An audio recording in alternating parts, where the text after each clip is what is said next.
Hey guys, this is Dr. Brockenshire, and in today's session I wanted to take some time and do some justice to one of my favorite plants in my dispensary, which is curcuma longa, and you would know that as turmeric. Medicinally, you'd be familiar with the curcuminoids, which are used for everything from inflammation to anti-aging, nerve 2 upregulation, cancer, etc. And so today let's spend some time and deal with the elephant in the room, which is everybody and their brother seems to be selling some type of turmeric product online. This is the mine's better than yours situation.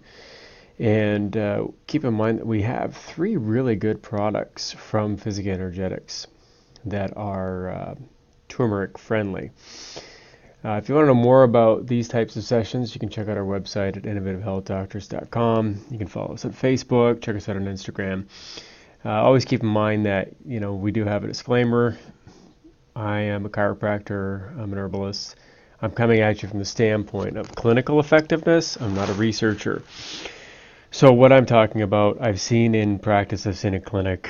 I've treated over roughly 100,000 different people in the last 20 years of practice. And so we've seen a lot of things. And at this point in my career, what I want to do is share with the community what I've seen work time and time again, but also share some insight on what I'm seeing now.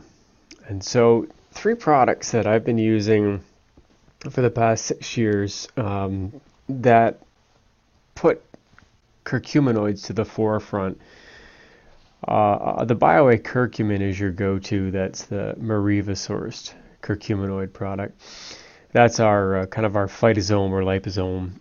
Each serving gives you about 100 milligrams of curcuminoids. But the Inflamma LF, formerly known as Inflamma Life Force, gets overlooked because if you think about it, 1 serving of Inflamma LF is giving you 200 milligrams of the same type of curcuminoids. And those are the tetrahydrocurcuminoids. Not THC. Don't turn this into an endocannabinoid discussion. We'll do that later. But the other product that gets forgotten a lot is phytoantiox. And in phytoantiox, what Dr. Gass has done is make an extract from the whole dry herb of turmeric. So this is not a liposome. This is not some patented form. This is more of a eclectic extraction to create more of an antioxidant potential. And so those are our 3 main products. And keep that in mind as we go through this, because I'm going to shed some light on a lot of different ways to use this plant. And when you come at plants, you have to keep in mind that it's not just about the extract. It's not just some isolated chemical. It's not just some tetrahydrocurcuminoid or curcuminogalactomanoside or some other cool sounding compound that's in a plant. It's the whole plant. It's the whole iceberg, not just the tip. All right, so keep that in mind. And when you use these sessions, you'll notice Yoda pops up quite a bit because this frog-like Jedi Master is constantly reminding us to open our mind, unlearn what you've learned, share your knowledge, challenge yourself, so on and so forth. So that's what I'm going to do for you today. I want you to challenge yourself a bit. And I want to take a look at phytotherapy in the Western world. We practice phytotherapy. We're not doing herbal therapy or herbalism. There's no mystic art here. The Sorting Hat hasn't grouped us into some special house at Hogwarts. Okay? What we're doing is we're using pharmaceutical grade herbal material to create physiologic enhancement. We're not talking about natural drugs here. We're talking about upregulating cellular dynamics. That's what you do every time you recommend a plant.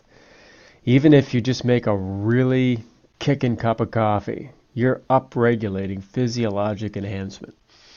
With that in mind, I want you to kind of wrap your head around what most people are doing with plants. They're trying to mix plant compounds with synthetic nutrients that were made in a lab, probably in China. And so if you've got clients going to Costco or the vitamin shop and buying supplements because they read online that they were good for them, and then they try to blend plant complexes with them, it's not going to work.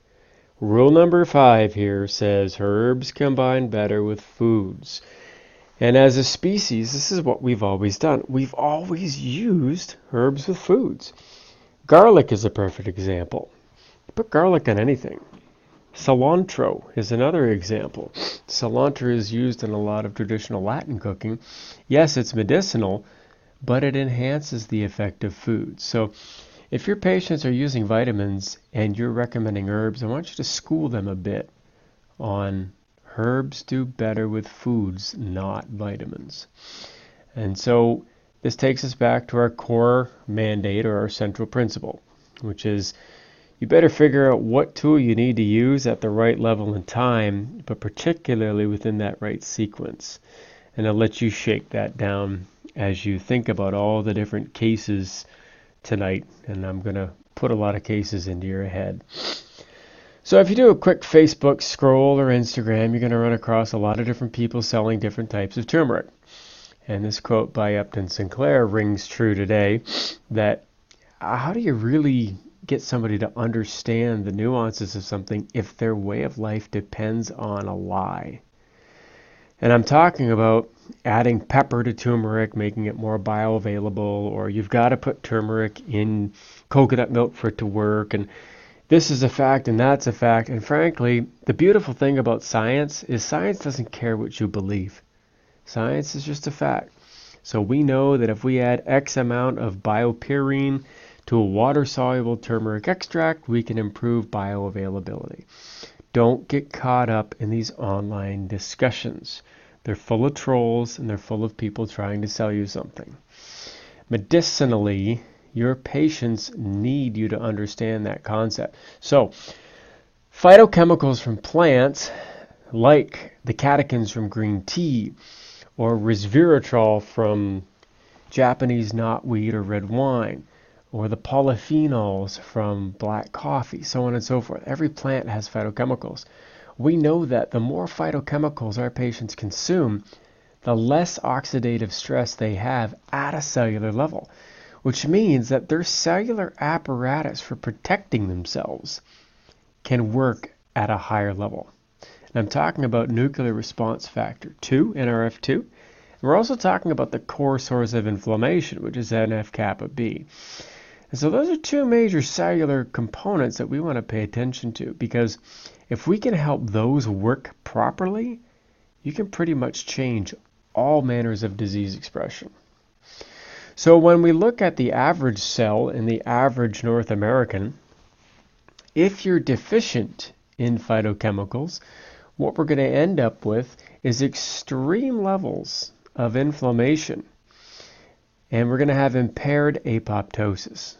So at the end of the day, if you don't get enough phytochemicals in your diet, your cell's ability to protect itself is impaired.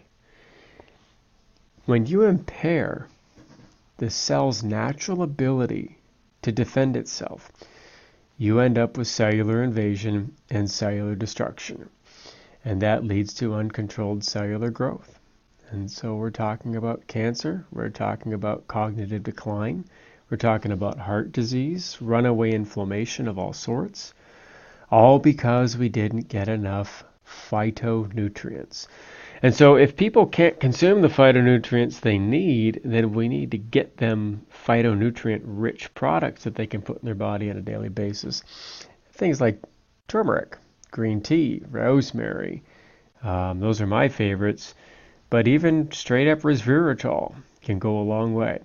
So when we look at this chronic inflammatory component, which is why most people are coming to see you,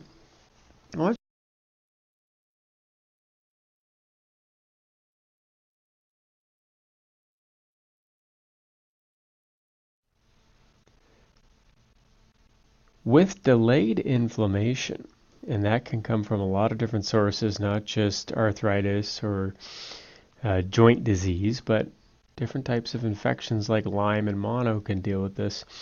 All of those forms of inflammation need to be managed. And so that needs to be taken into consideration when we're talking about turmeric. When we look at the plant as a whole, it's a beautiful living thing. I mean, the colors that come out of curcuma longa are just fantastic. And when you put them on like a blotter paper and watch the colors bleed through the filter paper, it's quite the palette. So when we look at it as a food, it's typically used in Ayurvedic medicine. Um, as a medicine, it's used for rheumatism, traumatic swelling, basically any form of inflammation, but also menstrual complaints, as a blood purifier. In general, if you're an Ayurvedic practitioner, you typically reach for turmeric and ashwagandha as your go-to plants. The third plant, I guess, would be holy basil in many cases, but it can also be used topically, and ironically, it's used for dyspepsia. Now, what I find in America is a lot of people who try to eat turmeric as a supplement complain of dyspepsia. And it's because their systems are not designed anymore to handle these types of plants. And particularly because they read online that it's a good idea to take 3 tablespoons of raw turmeric powder every day. That's a little too much, guys. So, you can use something like turmeric to heal, but like anything else, too much of a good thing creates an issue. So something to keep in mind with the compounds in turmeric is they are choleritic. And so they do promote bile flow. I've had a few cases where patients have taken too much turmeric in supplemental form and created diarrhea. So keep that in mind. Turmeric can cause quite the bile rush. The other thing to keep in mind with turmeric is you can't talk about Alzheimer's without talking about turmeric. So we'll do a quick justice to the 3 types of Alzheimer's, because at the end of the day, the first thing you're going to reach for is some type of turmeric product, because it has been shown to upregulate a lot of the systems that go bump in the night when we're talking about Alzheimer's. And so when we look at things like hippocampal atrophy, that sounds scary. We know that's not good. We know that this is something we can control in an inflammatory situation. And so leaky gut, advanced glycation end products, poor oral hygiene, get a good dentist, so on and so forth. And British medicine is really getting into looking at the severity of Alzheimer's, and they've had a bit of an awakening the summer of 2018, realizing the statistics about Alzheimer's, and that is about 35% of people over 50 will be suffering from some type of disabling form of Alzheimer's dementia. We'll let that sink in for a minute. 35% of people over 50. The other component to Alzheimer's, remember that there is a major hormonal component, and this needs to be dealt with. So if you have any patients that have had a hysterectomy or are suffering with low testosterone, and as you know, many medications can cause these things, we need to look at that. Now, one point on this slide is to pay attention to vitamin D and brain-derived neurotrophic factor. Turmeric can support the BDNF. Vitamin D you need to take supplementally, and you should probably be looking at between 5,000 and 10,000 units of vitamin D3 a day, preferably the liposomal form. The Sol-Ray D spray is perfect for that. The other form of Alzheimer's that we're going to be seeing is this toxic form, and this is kind of the breakdown of the body's adaptogenic response. And I want you to consider that turmeric could be considered a form of an inflammatory adaptogen. And so for those of you that are battling with different types of infection-based inflammations, this is what you're staring at. And some good tips to pay attention to here are the type of person that had some sort of stressful event, death, divorce, dismemberment, a severe accident, something that evoked a response that could bring about something like this. I've seen cases of sudden onset Alzheimer's. It's pretty alarming. And typically you see no family history in this case, but regardless, you're still reaching for turmeric. So go for it. So when we talk about the curcuminoids in cancer, I did a literature review and just kind of made a quick summary slide for you. And what I found at the end of the day, after looking at all of the research, is basically anyone with personal or family history of cancer, or anyone who has any concerns about cancers in their lives, need to use the most bioavailable forms of curcumin as a supplement. And this floored me a bit because I've looked at a lot of research studies, and this was the first literature review that talked about using a supplement to prevent something like this. And so supplementing a natural plant substance makes sense here because not all of us can eat enough curcuminoids on a daily basis. So if you want to know more about that, we've got studies galore. You can reference this. Feel free to just go to WebMD, which is scary, I know, because by the time you go to WebMD, you're already dead. But if you go to WebMD and you just type in curcumin and cancer, or if you go to PubMed and type in curcumin and cancer, heaven forbid you go to Google and do it, you'll be there all night. But the references are there. And they continue. Now what I did on this slide is I pulled down some other references that help correlate this slide, which is our true understanding of curcumin, based on all of the different metabolic switches that it impacts. And so, for example, up here under transcriptional factors, you see NF-kappa B, you see NF-RF2. We know that vitamin D, we know that green tea are good for both of those as well. Rhodiola is a big player there. But way over here under stress response, we see P53 and heat shock protein 70. And so if you're a student of a lot of the work Dr. Cass has been doing, you kind of realize that, wait a minute, that P53 system there, we might want to look at P53 code. Another take at the P53 code would be worthwhile. So write that down for you. Take a look at P53 code and make sure you pair something with curcuminoids when you administer it. But this slide puts curcumin in a whole new light. In fact, when you look at it from a plant point of view, it's a little out of control. So we want to give plants the respect they deserve. Another way to look at the curcuminoids is to come at it from a pharmacogenetic point of view. This might bend your retina a little bit. When you look at all of the pharmacogenetics for curcuminoids, it gets a little silly. And the other reason I put this up here is to realize just how deep the human physiology is embedded with curcuminoids. It's almost like this plant was made for us. And way up here, you'll notice BRCA2 and BRCA1, BRCA1 and 2. And if you've done any reading on breast cancer, you might know that these two are kind of important. Maybe. The jury's still out. But we have to pay attention when we see diagrams like this, because this must mean that this plant has to do something good for us. Now, can we just eat it? Do we need it as a supplement? So on and so forth. The hard part is, how do we measure these things? Scientific American a couple of years ago pleaded with researchers to stop studying turmeric. We know enough about it. We don't need to know any more. We know it doesn't work. And I thought, wait a minute, you know enough about it and it doesn't work? Are you crazy?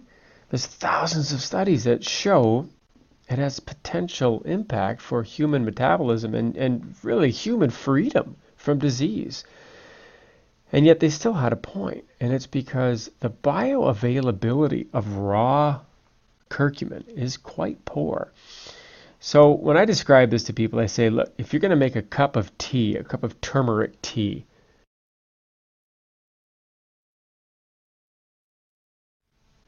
we have to consider that that tea then becomes an N of 1, or we'll call that a bioavailability of 1. And we can only go up from there. And so if you're just consuming, say, water-soluble extracts or decoctions of curcumin, then you have to realize that it has a limited distribution in body tissues, it's got a short half-life, and it's broken down way too fast. So researchers have been trying to figure out ways to keep the curcuminoids in the body longer. And one of the ways is looking at adjuvants. There's been a lot of talk about black pepper extracts like piperine and bioperine. And I'll tell you, the problem with those is a lot of people are sensitive to that compound. And so what's the point in adding a mucosal membrane irritant in order to try and gain a few more points on the bioavailability scale? You're just going to increase the leaky gut potential. Another way to go is look at the liposomal complex, or making a nanoparticle And what we have at the end of the day are these phospholipid complexes where the curcuminoids are embedded in and around a phospholipid membrane. And so what that does is it enhances the bioavailability anywhere from 9 to 30 times. So now we're working on an N of 9 through 30. And there's a newer novel method where you combine the curcuminoids with a biopolymer, which are usually a type of sugar or fiber. And that's yielded a new compound called a curcumogalactomannoside, or CGM. And that's showing a lot of promise for enhanced blood-brain barrier permeability. But for years, we're going to be debating about whose turmeric is better, which one gets in more, your price per dose, cost per dose. And what we should be really looking at is, can we get a high-quality curcumin in the hands of everybody who needs it? And so that's why I'm doing this. I wanted to make sure that everybody has access to the same research and literature that I've been looking at. And so we know if you add black pepper at a very high dose, by the way, almost it would be too high to consume orally. You can improve bioavailability 6 to 7 times. One other study showed a 20 times increase, but it was not reproducible, so we throw that out.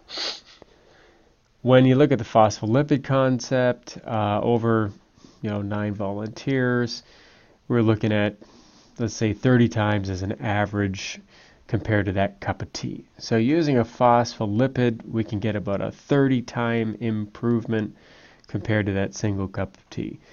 And so when you see something like phospholipid or tetrahydrocurcuminoid on the label, like in BioA curcumin or Inflamil LF, that's what we're talking about. Those are the phospholipid forms.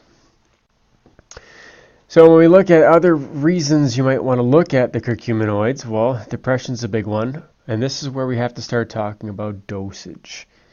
So 1 pill of BioA curcumin will give you 100 milligrams of the good stuff.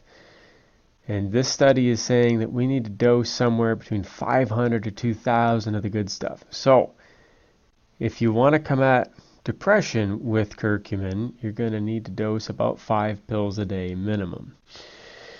If you want to combat, say, metabolic syndrome or syndrome X or meta-obesity or diabesity or however you want to spin it, it's a North American diet, you're going to need about 1.5 grams a day. And so you're going to need quite a bit of curcumin to get results like this.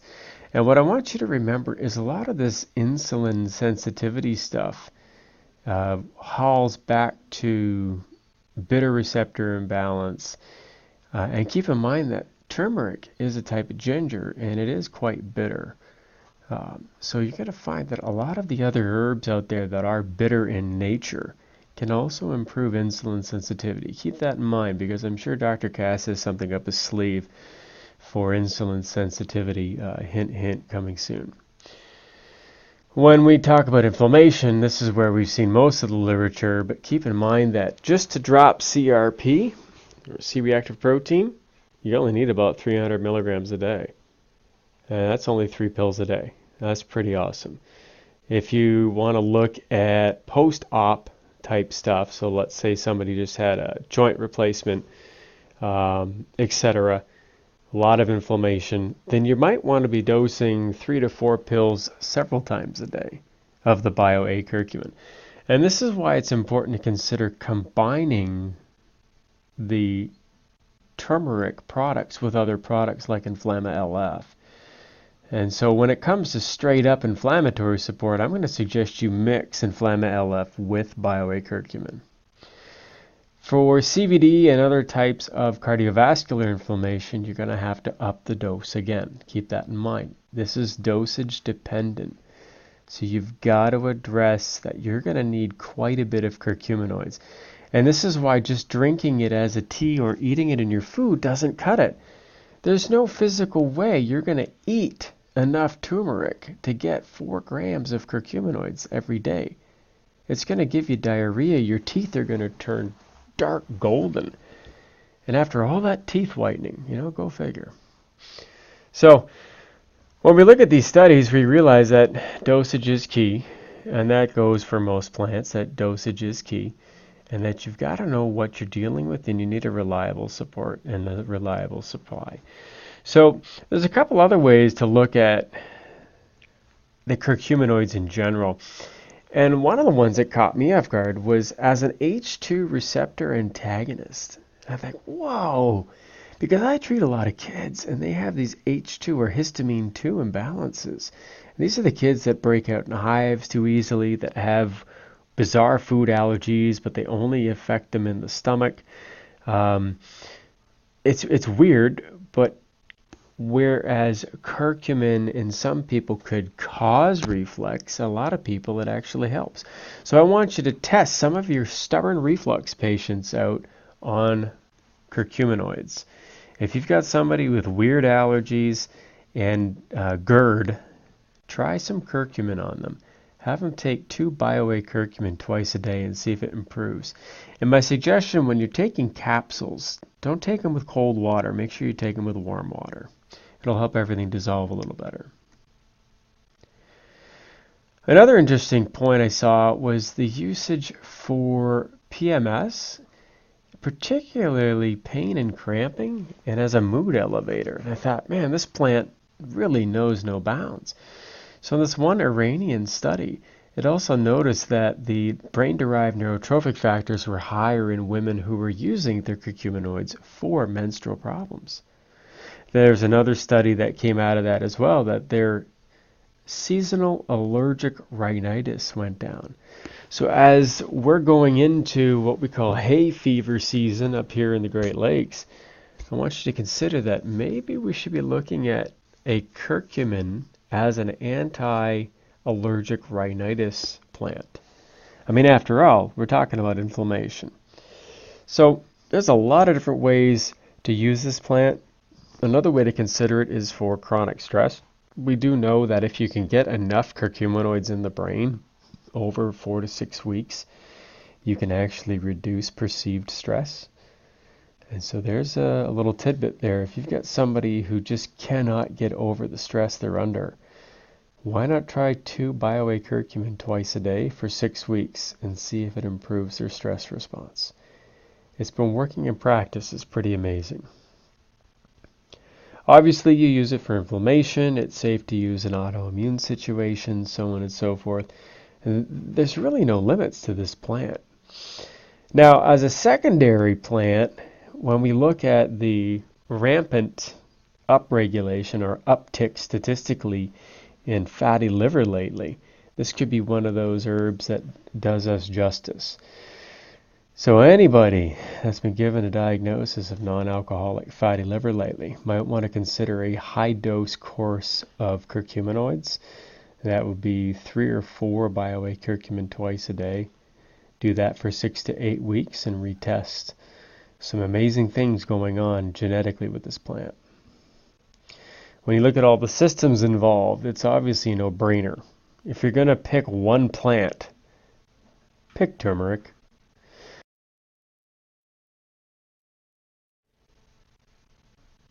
Now, when we look at the studies for brain protection, it goes on and on and on. But consider that all plants tend to play well with other plants. And so if you can find buddies, in this case, turmeric and green tea, you put them together, you've got a home run for brain health all day long. So the green tea catechins pairs really well with BioA curcumin. And yes, your brain needs these things. And this is what we're seeing in the future of clinical practice today. It's almost like everything is a brain problem.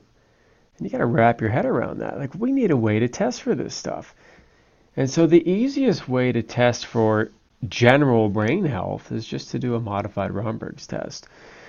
And basically, you stand there, feet together, eyes open, eyes closed. If you fall over, you got a problem. If you don't, stand on one leg and repeat the test. If you fall over, you still have a problem.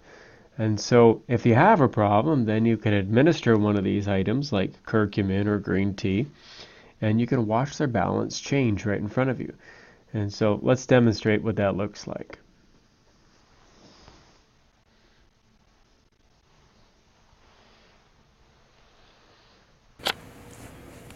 Today we're going to demonstrate a Romberg's test and a modified Romberg's test with a challenge, trying to elicit the most out of your neurologic exam, particularly looking for neuroinflammation.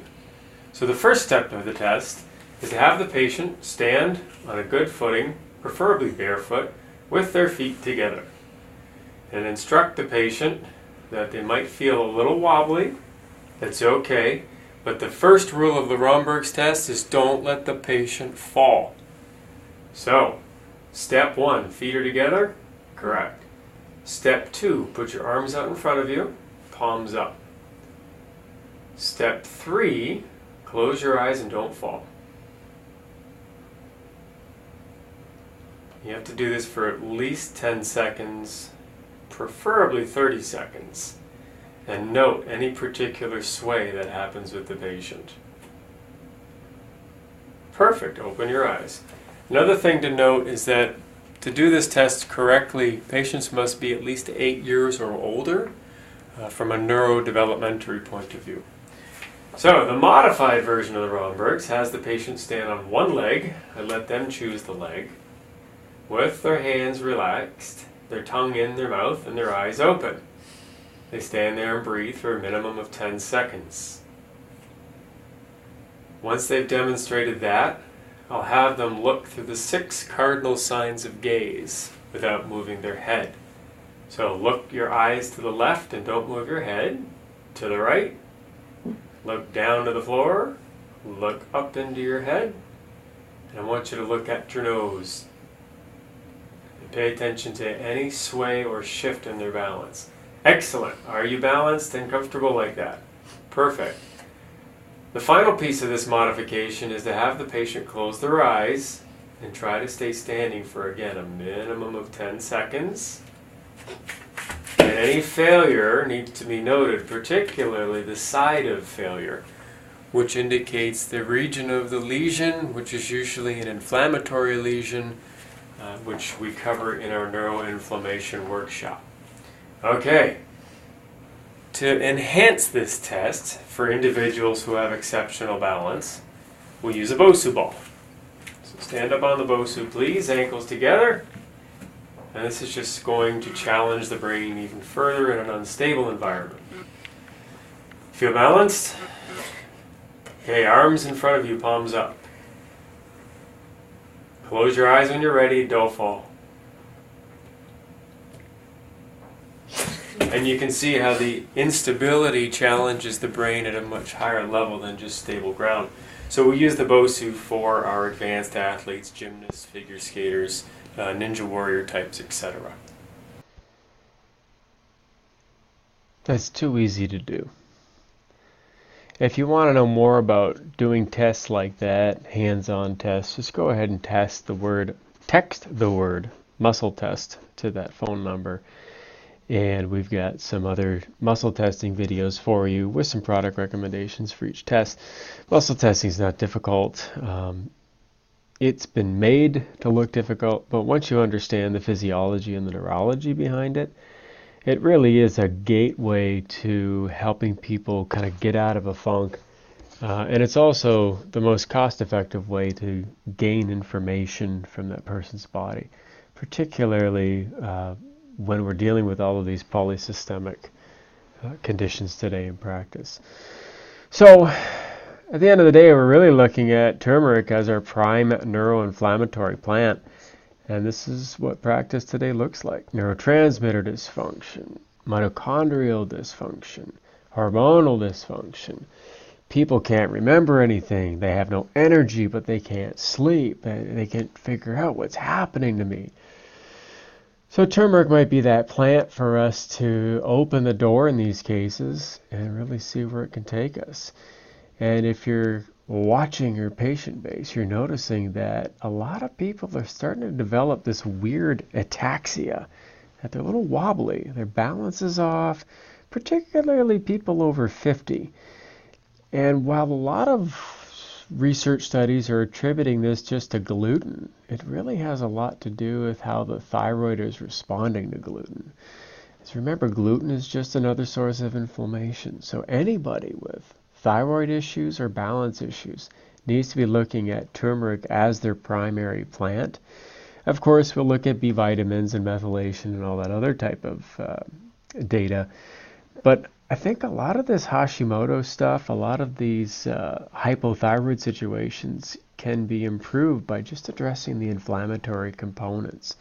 So keep that in mind, that this plant, like other plants, has far-reaching effects, and you have to use the whole plant, not just an extract, just for the simple reason of network pharmacology. And as a whole plant will yield no side effects. And if there are any side effects, they're usually wanted side effects, like enhanced bowel motility. So keep that in mind when you're looking at whether or not you want to add a new plant to your repertoire.